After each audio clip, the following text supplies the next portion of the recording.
Hey kids, today I've got another character study for you all, a man known as Zhang.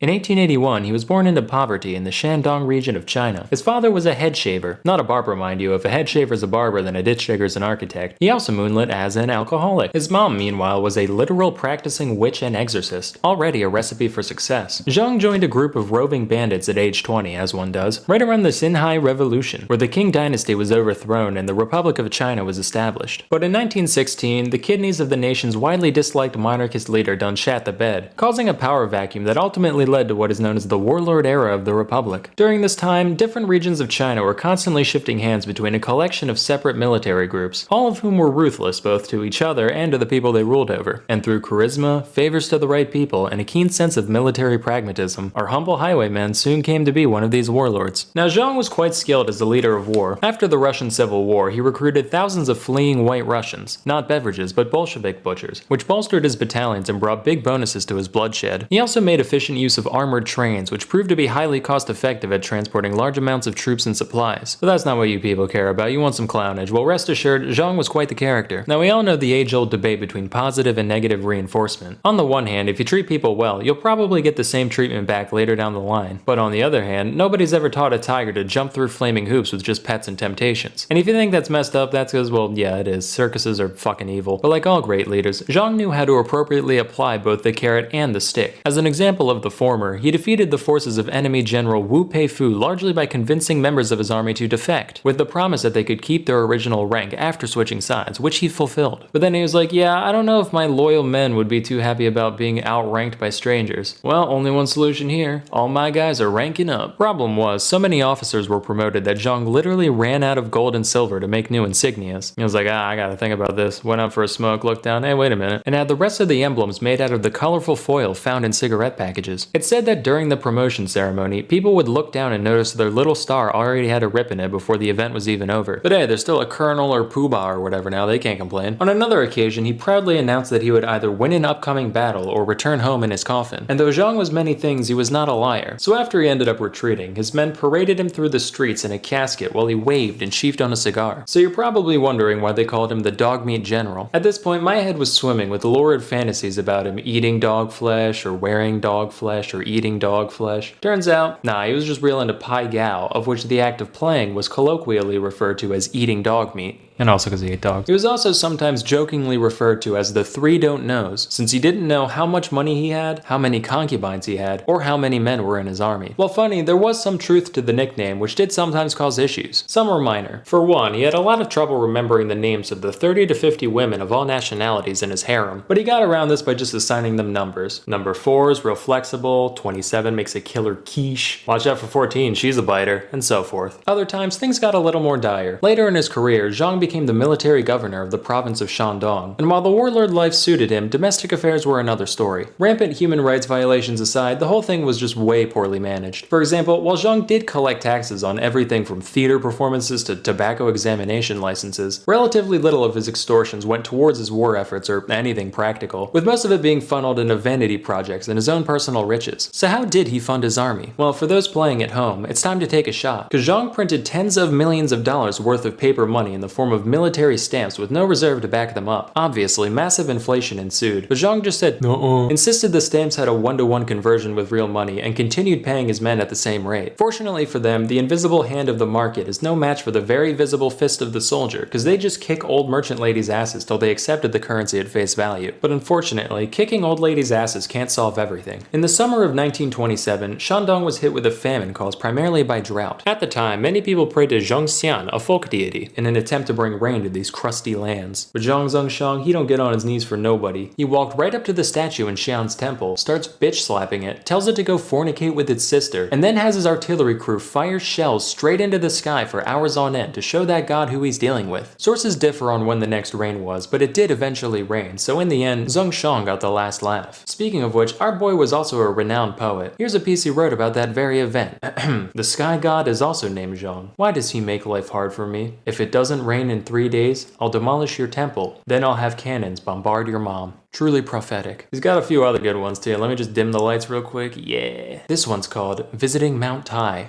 From afar, Mount Tai looks blackish, narrow on top and wide at the bottom. If you flipped it upside down, it would be narrow at the bottom and wide on top. I like that one a lot because it's like he heard about metaphors without realizing they're supposed to have a second meaning. This one's titled Poem About Bastards. You tell me to do this, he tells me to do that. You are all bastards, go fuck your mother. Poignant. But unlike most poets besides E.E. Cummings and Emily Dickinson, Zhang was quite well endowed. He was often referred to as General 86, as when Zhang Jr. stood up straight, he could reportedly reach the length of 86 Mexican silver dollars stacked atop one another. Given a thickness of 2.4 millimeters, this would put him at around 20.6 centimeters or 8.1 inches. That's especially impressive given that he was likely malnourished during puberty due to both poverty and the 1896 famine. You racists. I thought of a few other jokes about this, but I couldn't fit them in the narrative, so I'll just rattle them off. Should have been called the horse meat general. When he got out of the pool, he was General 12. This one just says Dong Hung Dong. You get the point. But all great things must eventually come to an end. After suffering a series of defeats at the hands of his enemies and a subsequent failed rebellion against a quickly reunifying China, Zhang was forced to run away in 1928, bringing his mom with him to Beppu, Japan. His time here was relatively uneventful, except for when he shot a former prince in the back for trying it on with one of his concubines. In court, he said the gun just happened to go off while he was pointing it at the center of the guy's mask. For some reason, they're like, nothing suspicious here. Gave him the choice between 15 days in prison or a $150 fine. He chose the latter. Zhang's story finally came to an end in 1932 when he went back to Shandong not as a conqueror but as a visitor. Unfortunately, it seems it takes people more than 4 years to get over murder because he was unceremoniously assassinated by the nephew of an officer that he had executed. All in all, Zhang left behind quite a strange legacy. Given the litany of horrible crimes that I've seemed to kind of gloss over, he's generally regarded as the stinkiest stain of an already messy portion of the tapestry that is Chinese history. The only remaining question is if one can truly separate the art from the artist. During his rule, Time magazine described him as China's basest warlord. I'll let you decide whether or not they forgot the DE. That's all for today. Till next time, I'm Salmonella, and I'm hiding in your fridge.